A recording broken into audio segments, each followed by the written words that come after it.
Hi everyone and welcome. This is Rudy Hunter from rudyhunter.com, huntershealingcalls.com, and the ashworkerstrainininghub.com. And in a second, I'm going to teach you the very first thing that I learned from a gigantic crystal skull, much to my surprise. I want to let you know how this happened. It was a Friday night. My partner said, what do you want to do? I said, I don't know. He says, well, do you want to drive a couple hours to Pennsylvania and go hang out with a crystal skull? And I went, yeah, okay. So we got in the mystical mobile, schlepped out, and had this great experience with a gigantic 35 plus pound crystal skull. The lovely guardian of this skull, Sue Card, was kind enough to bring it to a shop. There was 10 or 12 of us. We hung out. We learned all about it, which was great. We got to sit in its presence, which was also pretty trippy. And then we got a few minutes each to touch the skull, be with it. And I got an enormous, what I call a data dump. I got a whole bunch of information really, really quickly. And I'm going to share with you just one of the very first things that I learned. It's particularly helpful. It gets energy moving throughout the body, but it targets two very important neurological places, the jaw and the pelvic floor. And I don't know how much you know about those things. You probably know a bunch about both of them. But when those areas get jammed up or locked or are under tension, there can be all kinds of things that appear in and through the body that are mysterious and fleeting and hard to figure out what they are. Now, I want to be really clear. This is not medicine. This is energy work, and energy work actually predates medicine. And I'm not anti-medicine at all. I'm in favor of being in the hands of good, competent medical providers, traditional and alternative, so that you can live your best life and be happy, healthy, whole, and integrated. You can use this wild tool, and I haven't had much time with it, but it was crystal clear the way I received it, and in experimenting with it myself, you can track what it does in your system because it's not subtle. It's pretty obvious. It's pretty neat. So all you need are your hands, and you need to be not driving and not operating heavy machinery. We're going to learn a couple of places on the face. I'm going to teach you. We'll hook it all up, and I'm going to add something in that's very useful in my playing around with it. Speeds it up. So we're going to learn first, there's a little nub in your ear opening.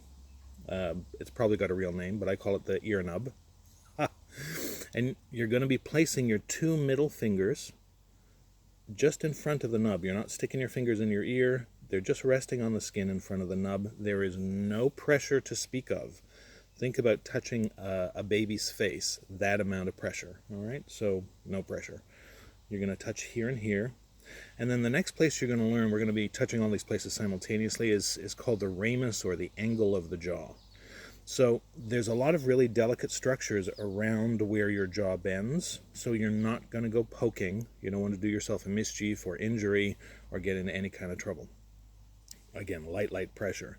But you need to find where the jaw is. So I no longer have my 20-something-year-old jaw, so you might have to tug things out of the way. But you can see where your jaw actually bends. There's an angle to it, hence the angle of the jaw. So imagine that there's a postage stamp right at the angle, and you can feel around and go, oh, this is where the bone gets bendy. You can see that this is high-tech information. You're going to touch with the fingerprint of your thumb on the angle of the jaw, sort of like na-na-na-na-na, but a little lower. So that's the touch. That's the touch. And you're going to do the same on both sides. So you'll touch the angle of the jaw with the fingerprint of your thumb, and your fingerprints go in front of the nub of the ear, and you'll do this on both sides. So in a second we're going to do that, and then I'm going to give you a very neat instruction which will amplify everything. Once that amplification happens, I'd like you to put your awareness or your attention in two different places. You can check them out separately or together. Depends how fancy you are. I want you to put your attention in the dome of your head, above your brain, or at the top of your brain, For those of you that are from the mystical traditions, crown chakra, just the top of your head. And the other place I want you to put your attention is the bowl or the floor of the pelvis. That's where your junk is, technically. So down there and up here, these two places activate simultaneously during this hold, and the jaw and the pelvis are reflexive for each other. So they talk to each other millisecond by millisecond. I'm going to whet your appetite for what this is capable of doing, and there's a whole bunch of things it will do. The jaw is a place where we hold a tremendous amount of emotional tension and stress, and when we start to relax it even a little, there's a vast broadening of who we are as what has been jammed up flows through. Neurologically, it's a really big place where things like neck pain, headaches, migraines, upper shoulder tension, upper back tension, even some breathing problems, they all get slammed in and jammed when the jaw's not functioning as it should. Your pelvis is where your junk is, your reproduction, your elimination. When you're under stress, the same thing that happens in your jaw happens there. Things tighten up and things don't work very well. So there's a very broad-based hormonal crankiness that happens when we're tight.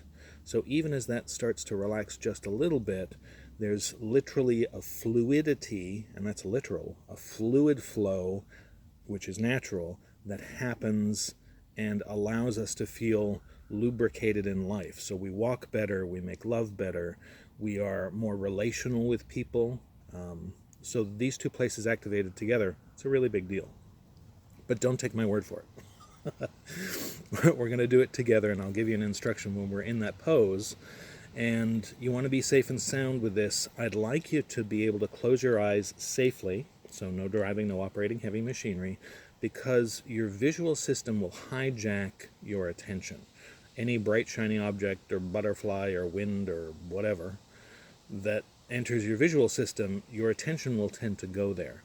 So by closing your eyes, you'll go inside where all the action is, and you'll be more aware of the flows that happen as this unlocks. So, let's do the thing, shall we? Let's find the angle of the jaw. Again, no poking, no jabbing. Gentle rest with the fingerprint of the thumbs on the angle of the jaw. Find the nub of the ear. Fingerprints of the middle two fingers in front, gently. No pressure, please. All right. Close your eyes, go inside. Take a moment to notice that things already start to unlock. And even if you're not that aware of it, just notice that things start to feel better. That's a good enough clue. And while we sit here for maybe a minute, here's what I'm going to ask you to do. Don't drag your fingers from their locations, but what I'd like you to do is pull the tissue at your jaw and the nub of your ear 0.5 millimeter up and backwards towards the back of your head. So you're not losing your grip, so to speak. You're just pulling up and back towards the back of your head, and notice that suddenly that amplifies the releases happening in the jaw at the floor of the pelvis. I'll shut up now for about 20 seconds or so you can actually have the experience. Here we go.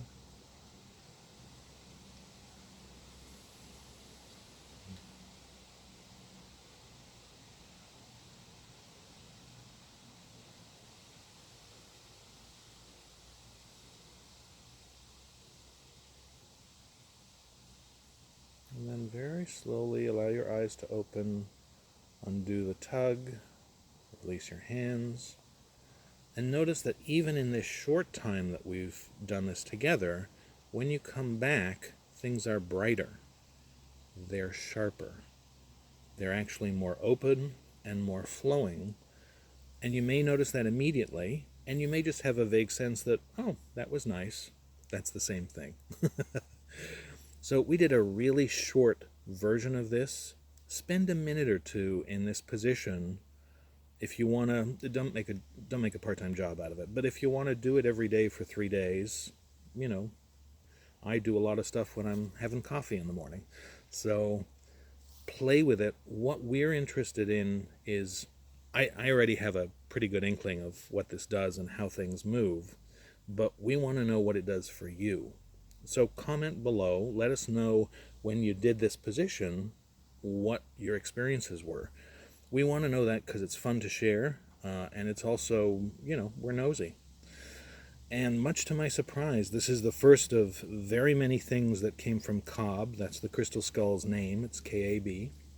And again, thanks to Sue Card for letting us have that experience. I got more to share, more to work out, but this is the first, I think, in a series of things that will be really useful. So if you like this, and if it's not too far out for you, it's a little far out, but if it's not too far out for you, check out all of the other resources on my sites, because there's a lot of free stuff there. The sites are rudyhunter.com, huntershealingcalls.com, and the ashworkerstrainинghub.com. I know that's a lot of .coms, and if that's too much, remember my name. It's Rudy Hunter. Go to YouTube or Google, see what pops up. There's lots of free goodies that you can use that are this way out, less way out, and there's stuff for you, your friends, your loved ones, and lots of stuff for your animal chums too. So share it with your friends, and please comment below. Let us know what it did for you, and be sure you subscribe too. All right, everyone, this is Rudy. Bye for now.